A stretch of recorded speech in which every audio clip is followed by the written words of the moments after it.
ঘুমের আগে বালিশে মাথা রেখে মনে মনে একটি আমল করুন। একজন সাহাবীকে আমলের জন্য 3 বার বিশ্বনবী জান্নাতের সুসংবাদ দিয়ে দিয়েছেন। মনে রাখবেন, ঘুমের আগে মনে মনে এই আমলটি করা যায়। এই আমলটি যদি আমরা করতে পারি, আল্লাহ রাব্বুল আলামিন জান্নাতের সুসংবাদ দিয়েছেন এই আমলের কারণে 3 বার বিশ্বনবীর মাধ্যমে। সুতরাং এই আমলটি অনেক বেশি গুরুত্বপূর্ণ।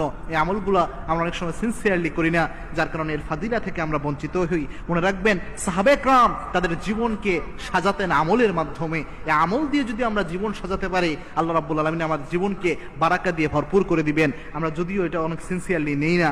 এই আমলটি আল্লাহর হাবিব ইসলাম থেকে এসেছে। একদা আল্লাহর হাবিব ইসলাম একটা দার্সের মতো করে এইভাবে বসেছিলেন, সাহাবে একরামের সামনে আলোচনা করছিলেন। আল্লাহর হাবিব বললেন, এই মুহূর্তে যে সাহাবী দার্সে উপস্থিত হবে, মসজিদে নববীতে উপস্থিত হবে, ওই সাহাবী জান্নাতি। সাহাবা একরাম লক্ষ্য করলেন, একজন সাহাবী উপস্থিত হলেন।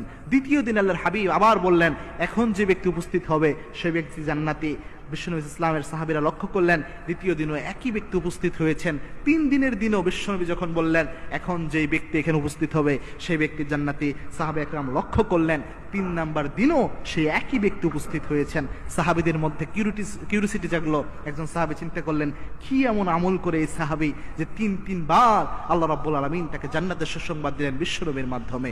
ওই সাহাবী ওই জান্নাতের সুসংবাদ প্রাপ্ত সাহাবীকে বললেন, ভাই আমি একটু চাই আপনার মুসাফির, আমি একজন মুসাফির হয়ে এসেছি, আমি চাই আপনার একটু মেহমান হতে, আমার বাসায় একটু সমস্যা হয়েছে, আমি আপনার মেহমান হতে চাই। ওই সাহাবী বলছেন, হ্যাঁ ভাই চলেন। 3 দিন যাবত ওই সাহাবীর বাসায় তিনি থাকলেন। তিনি দেখলেন অন্যান্য সাহাবীরা যেমন রাতের বেলায় তাসবিহ তাহলিল করে, ওই সাহাবী ওই কাজটা করে। অন্যান্য সাহাবীরা যেভাবে তাহাজ্জুদের নামাজ পড়ে, এই সাহাবী একই তাহাজ্জুদের নামাজ পড়ে। অন্যান্য সাহাবীরা যে আমলগুলো করে, এই সাহাবী একই আমল করে। কোনো পার্থক্য তিনি পেলেন না। 3 দিন থাকার পর তিনি জিজ্ঞেস করলেন, ভাই আমি আপনার কাছে এসেছিলাম, বিশ্বনবী 3 বার আপনাকে জান্নাতের সুসংবাদ দিয়েছে, কোন আমলের জন্য আপনি এই সুসংবাদ পেলেন এটা জানার জন্য এসেছিলাম। আমি বুঝতে পারলাম না কোন আমলে আপনার এত বারাকা আল্লাহ দিলেন। ওই সাহাবী বলছেন যে, ভাই আমি তো স্পেশাল কোনো আমল করি না, আমার জানা মতে কোনো স্পেশাল আমল আমার নাই।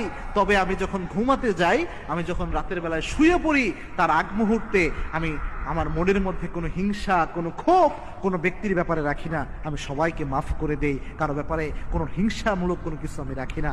হতে পারে এই আমলটার জন্য আল্লাহ রাব্বুল আলামিন আমাকে এই বারাকা দান করে দিয়েছেন। মনে রাখবেন প্রিয় ভাই, রাতের বেলায় আপনি যখন শুতে যাচ্ছেন, সকালে যে আপনি ঘুম থেকে উঠবেন এর তো কোনো গ্যারান্টি নাই। যে মানুষরা আপনাকে কষ্ট দিয়েছে তার ব্যাপারে যদি আপনি হিংসা, ক্ষোভ মনের মধ্যে রেখে দেন, কোনো মানুষের ভালো দেখলে আপনার মনে যদি হিংসা চলে আসে, এটা নিয়ে যদি আপনি মারা যান, আল্লাহ চাইলে, বিশ্বনবীর হাদিসে বলেছেন, কোনো ব্যক্তির মধ্যে হিংসা অহংকার থাকলে ওই ব্যক্তি সহজে জান্নাতে যেতে পারবে না।